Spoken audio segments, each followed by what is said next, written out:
Gus and the Secret Slippers.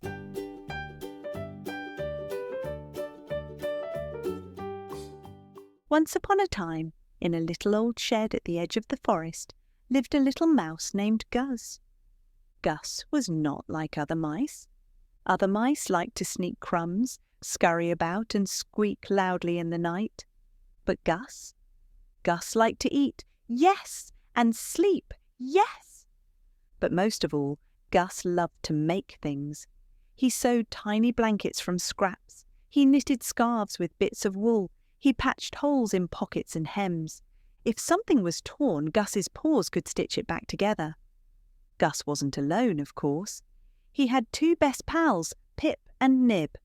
Pip was quick and clever, always darting here and there. Nib was small and shy, but he had sharp little teeth that could gnaw through anything. Together, the three mice made the best of friends. And best of all, Gus had a very special human friend too. Her name was Cinderella. Cinderella didn't live in the grand part of the house anymore. Her father had passed away, and her stepmother and stepsisters had taken everything.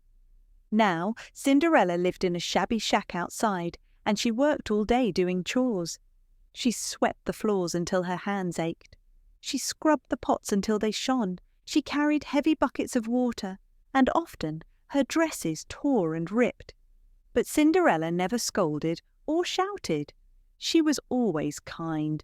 She told Gus stories of faraway lands, of mountains that touched the sky, oceans that sparkled like jewels, and cities full of lights. Gus would listen with wide eyes and twitching whiskers, and every time her dress ripped, he would stitch it back together with neat little stitches. Gus's home was very special too. He slept inside one of Cinderella's old shoes.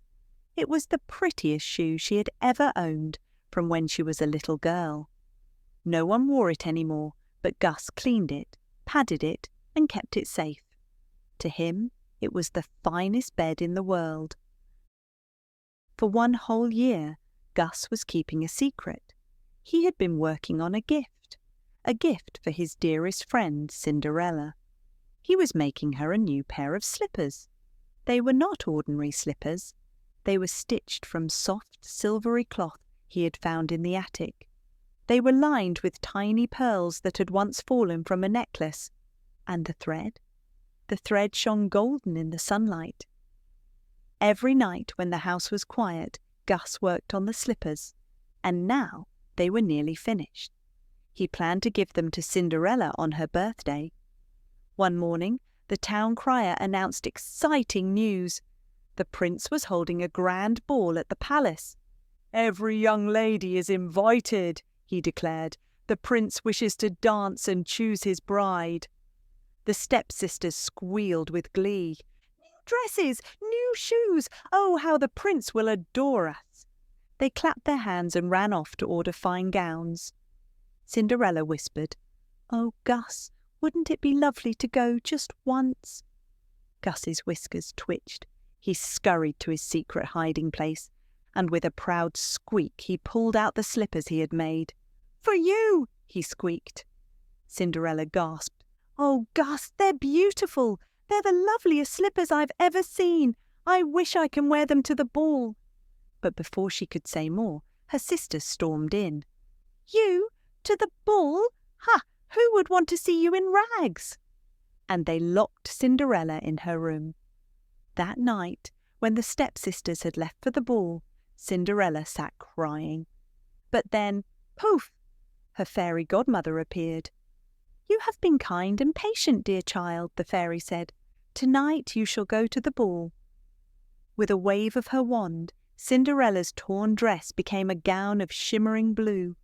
Pumpkins became a golden carriage. Mice became horses. But the slippers stayed the same. For the fairy godmother saw how much love Gus had stitched into them. "They are perfect just as they are," she said with a smile. "Go, my dear," said the fairy godmother, "but remember this. The magic will last only until the last stroke of midnight. When the clock strikes 12, everything will return as it was." Cinderella nodded. She promised to be careful. And so, wearing Gus's slippers, Cinderella went to the ball. The palace was filled with music and laughter, but when Cinderella entered, the whole room fell silent. She shone brighter than the chandeliers. The prince bowed and asked her to dance, and they danced and danced and danced. But then the clock struck midnight. Cinderella ran from the palace. Down the grand steps she flew, her gown fluttering. But as she ran, one of Gus's slippers slipped off her foot.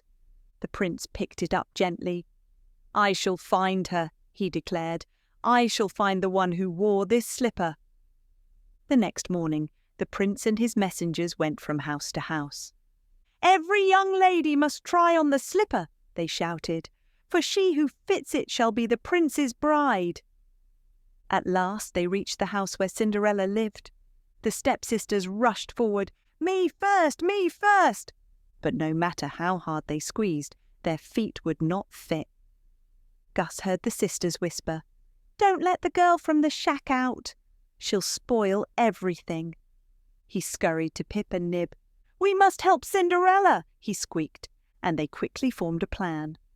The 3 mice ran to Cinderella's room. They tugged and tugged until they pulled the other slipper out from under her bed. Then they darted off, carrying it between them. "Gus! Pip! Nib! Come back!" Cinderella cried, chasing after them. The prince asked, "Are there no other young ladies here?" The sisters opened their mouth to lie. But just then, Gus and his friends tumbled into the hall with the slipper, and right behind them came Cinderella, breathless from chasing her silly mice. The prince's eyes lit up. "It's you," he said, surprised. He took the slipper and knelt before Cinderella. "May I?" She nodded shyly. He slipped it onto her foot.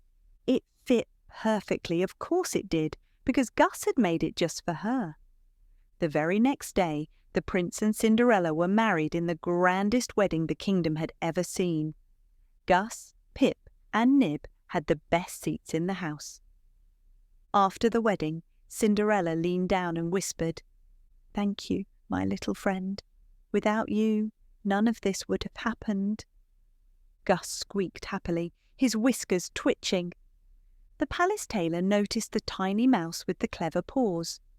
"Why, those stitches on the princess's slippers are the finest I've ever seen," he said. "Would you like to be my little assistant?" From that day on, Gus worked beside the palace tailor. He nibbled loose threads, fetched spools of silk, and added tiny perfect stitches where no one else could reach. The gowns and suits he helped make became the most beautiful in the kingdom. But Gus always had time for his best friend. Every evening, after the sewing needles were put away, Cinderella would sit by the window with Gus on her lap, and she would tell him more stories of faraway lands. And Gus, the little mouse with the big heart, would listen and dream, dreaming of all the wonderful things still to be made. The end.